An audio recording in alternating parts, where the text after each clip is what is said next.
Shalom, మీకు ఉదయకాల శుభములు. అనుదిన వాక్య ధ్యానం డైలీ బ్రెత్కు మీకు స్వాగతం. Praise the Lord. ఈ దినము కొరకు సిద్ధపరచబడిన దేవుని వాక్యము యెహెజ్కేలు గ్రంథము 38వ అధ్యాయము 7వ వచనం. నీవు సిద్ధముగా ఉండము, నీవు సిద్ధపడి నీతో కూడా కలిసిన సమూహం అంతటినీ సిద్ధపరచుము. వారికి నీవు కావలి అయి ఉండవలెను. Be thou prepared, and prepare for thyself thou and all thy company that are assembled unto thee, and be thou a God unto them. ప్రభునందు ప్రియులారా, ముందుగా మీకు హృదయపూర్వక వందనములు తెలియచేస్తూ ఉన్నాను. పెద్ద ప్రవక్తలలో ఒకరైన యెహెజ్కేలు ద్వారా దేవుడు మాట్లాడిస్తూ ఉన్నాడు. ఇవి అక్షరార్థంగా చెప్పాలంటే మాగోగు దేశపు వాడైనటువంటి గోగునతో మాట్లాడము, ఈ ప్రవచనం వెళ్ళి ప్రకటించుము అని తెలియచేస్తున్నాడు పిల్లలు. గోగు అంటే అనేక దేశాల కూటమికి ఇతడు నాయకత్వం వహిస్తున్నాడు అనేటువంటి అర్థం అండి. తిరుగుబాటు చేసిన ప్రపంచ దేశాలన్నిటికీ కూడా మాగోగు మొత్తం మీద ప్రతినిధులుగా ఉన్నట్లుగా కనిపిస్తూ ఉన్నాయి. ఇక్కడ మనం గమనించండి, నీవు సిద్ధంగా ఉండాలి. నీవే కాదు, నీవు సిద్ధపడి నీతో కూడా కలిసిన సమూహం అంతటినీ సిద్ధపరచుము. ఈ మాటలు గ్రహించండి. మాగోగు అంటే ఏమిటి? గోగు అధిపతిగా కలిగినటువంటి దేశం. మాగోగుకి మెషకు తూబాలతో సంబంధం ఉన్నట్టుగా మనకి ఇక్కడ కనిపిస్తుంది.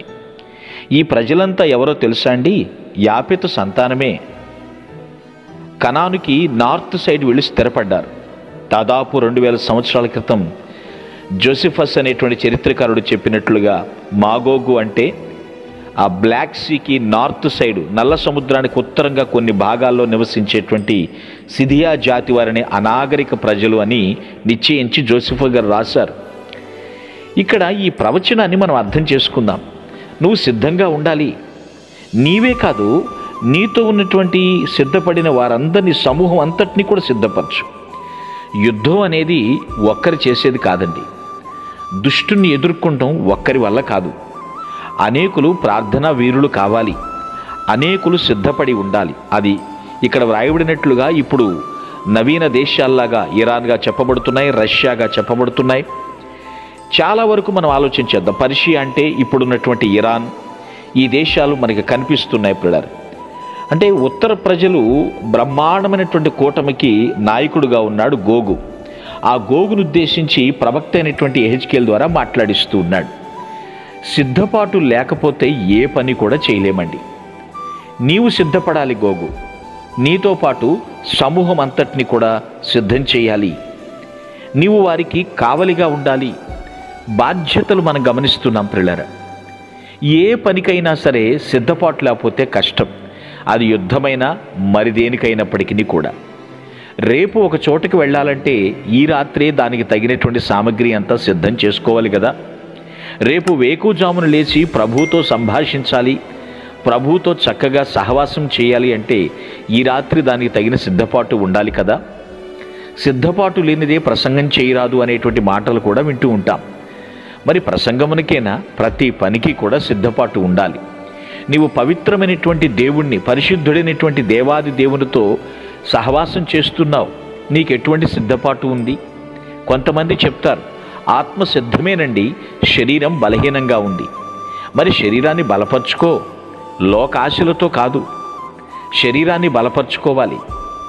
ఆత్మ సిద్ధమే అంటే ఎలాగూ శరీరము కూడా సిద్ధంగా ఉండాలి. మనసు ఎక్కడో ఉండి శరీరం మాత్రం ఇక్కడ ఉంటే ప్రయోజనం ఏముంది పిల్లరా?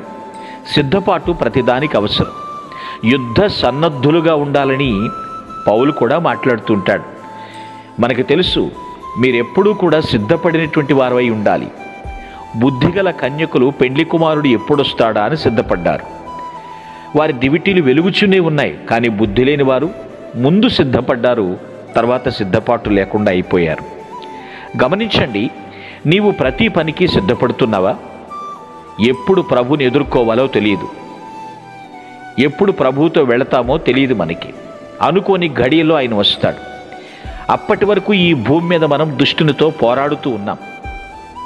సైన్యాలు ఎటువంటివైనా, సాతాను ప్రతినిధులు ఎటువంటి కుయుక్తులు కలిగిన వారైనా సరే మనము ప్రార్థనతో సిద్ధంగా ఉండాలి.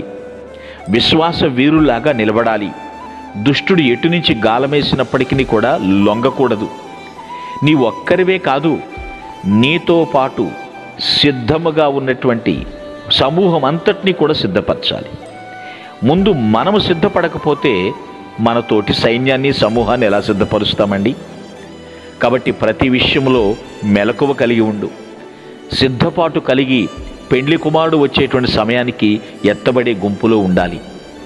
ఇవి అక్షరార్థంగా దేశాల గురించి, దేశాధినేతల గురించి వ్రాయబడి ఉన్నప్పటికీ కూడా ఆధ్యాత్మికంగా మనము దేవుని కొరకు కాచుకుని యుందుముగాక. ఆమేన్. మీ కొరకు ప్రార్థించుటకు మేమెల్లప్పుడూ సిద్ధం. Praise the lord. ప్రభు నామమున మీ అందరికీ వందనములు.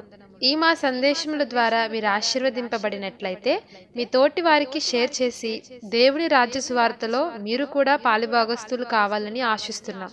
మొదటిసారిగా ఈ ఛానల్ను చూస్తున్నట్లయితే మా ఛానల్ను సబ్స్క్రైబ్ చేయండి. వీడియోలు నోటిఫికేషన్ రూపంలో పొందుటకు బెల్ బటన్ని ప్రెస్ చేయండి. God bless you.